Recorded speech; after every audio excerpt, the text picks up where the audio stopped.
Hi, this is Kathy Tucker with Kathy Tucker Coaching and Consulting, and I'm here today with a Monday Motivational Minute. And today we're going to talk about the staggering power of self-talk and the connection between the mind and the body. Now, I'm no doctor, I'm no mental health expert, but I do read a lot. I probably read at least one book a week. And of course, for years as a sales leader, I have studied the results of salespeople and have watched those successful salespeople and successful sales leaders and compared those to the others. And one of the key differences has always been their mental state and what they believe. So I really have been digging into this self-talk and wanted to share some thoughts with you about how that mind-body, the mind and body and how they're related. So think about this for a minute. Think about how, if you're in a, pessimistic mood, how do you feel? When your mind is not happy and pessimistic, you feel tired. You feel exhausted. You feel drained, right? So the mind is unhappy or depressed and the body doesn't feel good. That's a mind-body connection.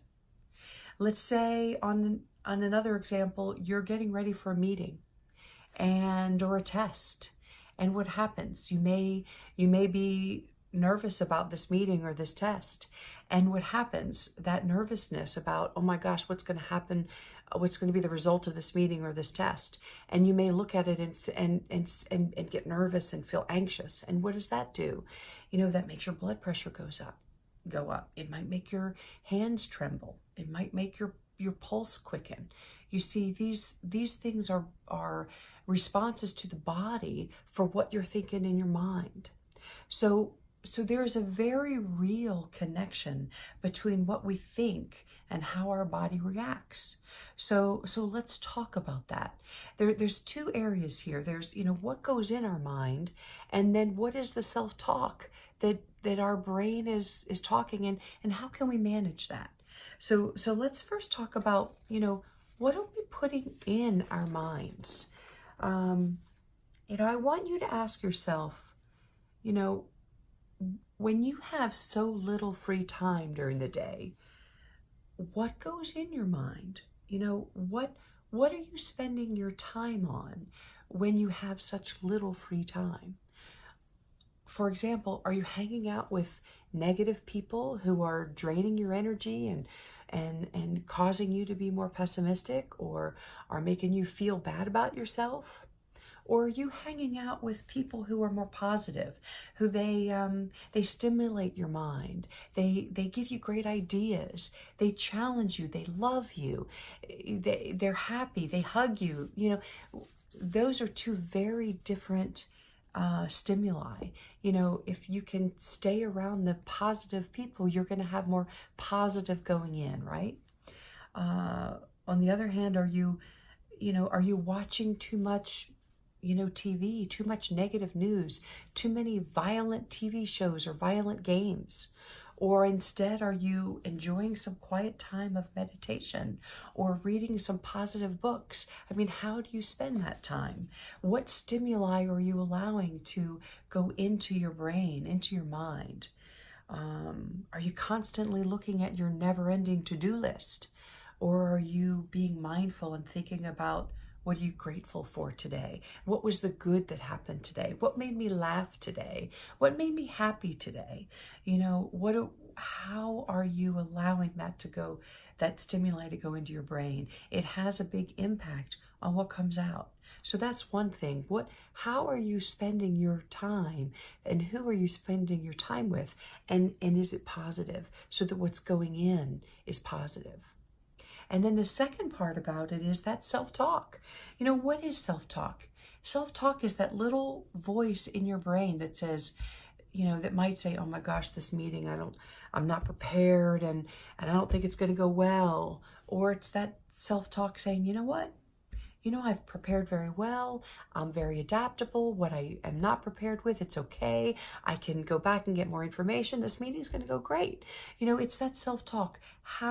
What is that little message in your brain telling you? And what's so important is to pay attention to it.